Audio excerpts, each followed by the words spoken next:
Pada pertemuan kali ini, kita akan membahas mengenai activity diagram. Model proses bisnis menggambarkan berbagai aktivitas yang jika digabungkan akan mendukung proses bisnis. Proses bisnis biasanya melintasi departemen fungsional. Misalnya, pembuatan produk baru akan melibatkan banyak aktivitas berbeda yang menggabungkan upaya banyak karyawan di berbagai departemen. Activity diagram digunakan untuk memodelkan perilaku dalam proses bisnis yang independen dari objek. Diagram aktivitas juga dapat digunakan untuk memodelkan mulai dari alur kerja bisnis tingkat tinggi,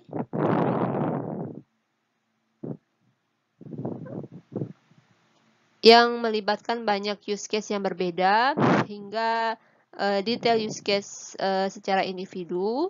Kemudian juga dapat menggambarkan detail spesifik dari metode individual. Secara sederhana, diagram activity ini dapat digunakan untuk memodelkan berbagai jenis proses.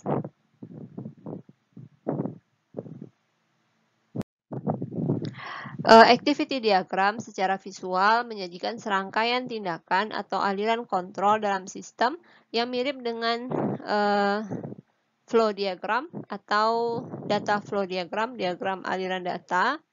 Kemudian activity diagram ini sering digunakan dalam pemodelan proses bisnis yang dapat menjelaskan langkah-langkah dalam dan juga dapat menjelaskan langkah-langkah dalam use case diagram. Berikut adalah beberapa manfaat dari sebuah activity diagram. Yang pertama adalah activity diagram dapat mendemonstrasikan, menggambarkan logika dari sebuah algoritma. Kemudian, activity diagram juga menjelaskan langkah-langkah yang dilakukan dalam UML use case. Kemudian, activity diagram dapat mengilustrasikan sebuah proses bisnis dan alur kerja antara user dan sistem. Kemudian, activity diagram akan menyederhanakan dan meningkatkan berbagai proses dengan mengklarifikasi use case yang rumit. Kemudian, activity diagram dapat memodelkan elemen arsitektur perangkat lunak seperti metode, fungsi, dan juga operasi.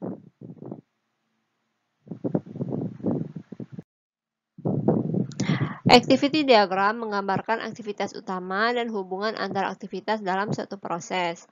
Berikut adalah beberapa elemen dari activity diagram. Yang pertama adalah initial state atau start point. Lingkaran kecil yang diikuti dengan arah panah merupakan atau mewakili keadaan tindakan awal atau titik awal untuk memulai sebuah activity diagram. Untuk activity diagram yang menggunakan swim lane, maka pastikan titik awal ini diletakkan di pojok kiri atas dari kolom pertama.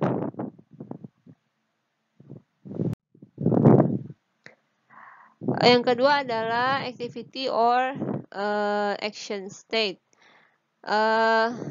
Action state atau activity mewakili tindakan objek yang tidak dapat diinterupsi.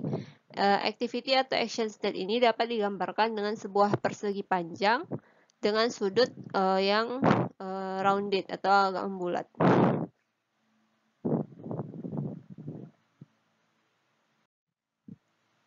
Yang ketiga adalah action flow atau alur dari tindakan atau aksi. Juga disebut dengan edge atau path, menggambarkan transisi dari satu status tindakan ke status tindakan lainnya. Biasanya digambarkan dengan garis panah.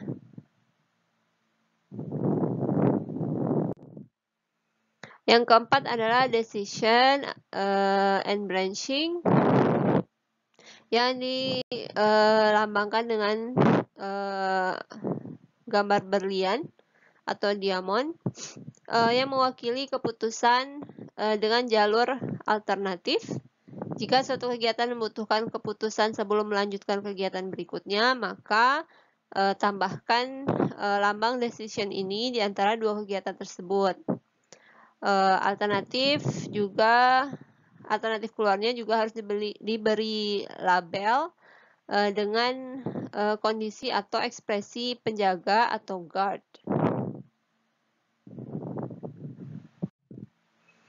Yang kelima adalah guards. Di UML, guards adalah pernyataan yang ditulis di sebelah decision yang harus benar sebelum pindah ke aktivitas berikutnya. Ini adalah guard-nya.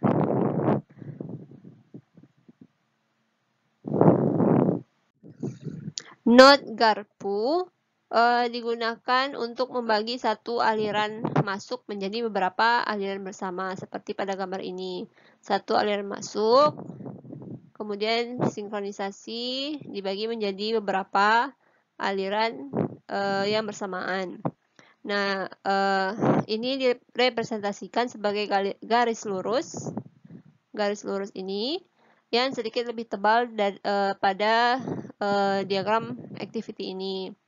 Kemudian simpul gabungan menggabungkan beberapa aliran bersamaan kembali ke aliran keluar tunggal seperti ini. Beberapa aliran yang secara bersamaan digabungkan menjadi sebuah aktivitas baru. Nah, mode GARPU dan gabungan ini digunakan bersama seringkali disebut dengan sinkronisasi, fork node dan juga join node. Yang ketujuh adalah time event. Simbol ini mengacu pada peristiwa yang menghentikan aliran untuk satu waktu tertentu, disimbolkan dengan sebuah jam pasir. Kemudian yang ke-8 adalah merge event, yaitu event yang menggabungkan, menyatukan beberapa aliran yang tidak bersamaan.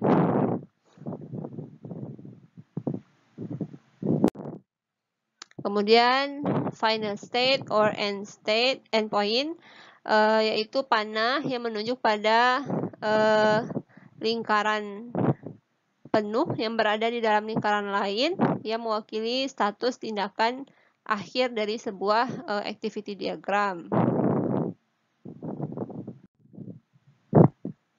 Kemudian ada juga yang disebut dengan swim lanes.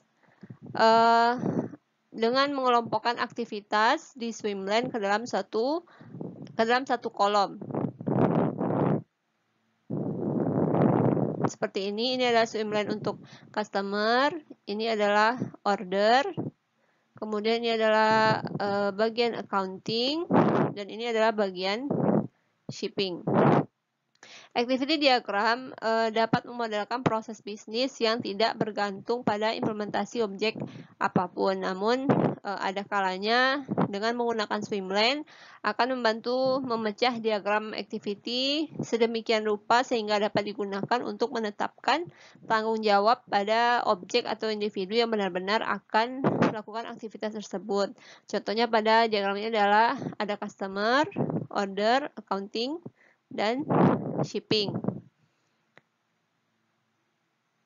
Bagian customer, maka mereka akan melakukan place order, receive confirmation, receive order, dan pay bill. Nah, hal ini sangat berguna saat memodelkan aliran bisnis dan dicapai melalui penggunaan swim lane. Ada juga non-swim lane activity, di mana tidak terdapat pembagian aktor dari sebuah diagram activity. Contohnya seperti ini.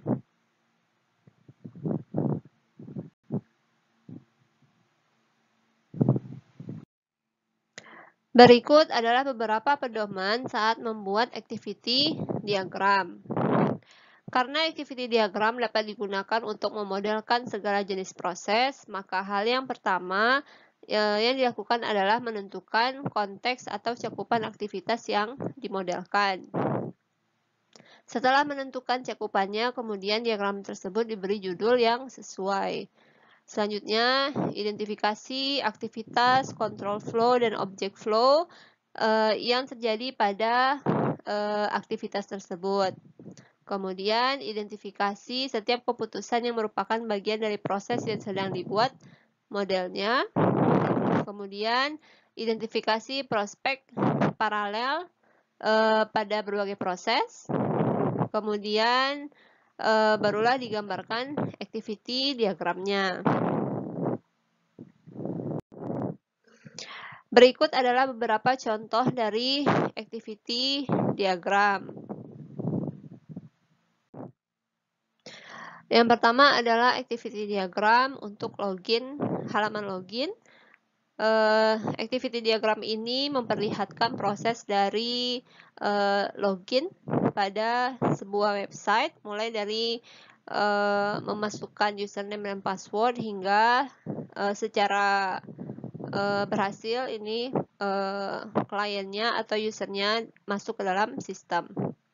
Yang pertama adalah initial state, kemudian klien memasukkan name dan password, kemudian di sini dilanjutkan dengan decision. Pertanyaannya adalah apakah login dan passwordnya salah? Kalau salah, berarti balik lagi untuk memasukkan name dan passwordnya sampai benar. Dan jika benar, maka klien sudah masuk ke dalam sistem dan sistem menampilkan setting dari klien. Nah, ini adalah simbol untuk akhir dari activity diagram. Selanjutnya adalah contoh activity diagram yang memodelkan sebuah word processor. Yang pertama adalah membuka package dari word processor. Kemudian ini dilanjutkan dengan membuat file. Kemudian setelah membuat file, dilakukan save file.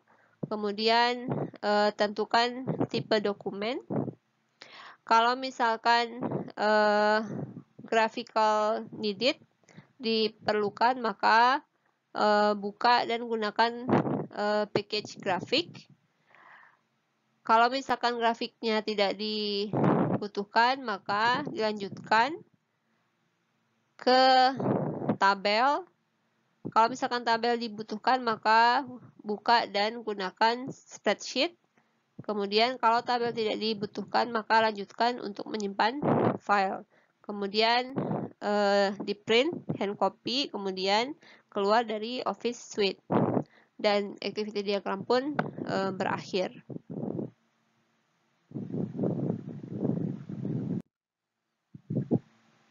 Kemudian contoh activity diagram process order.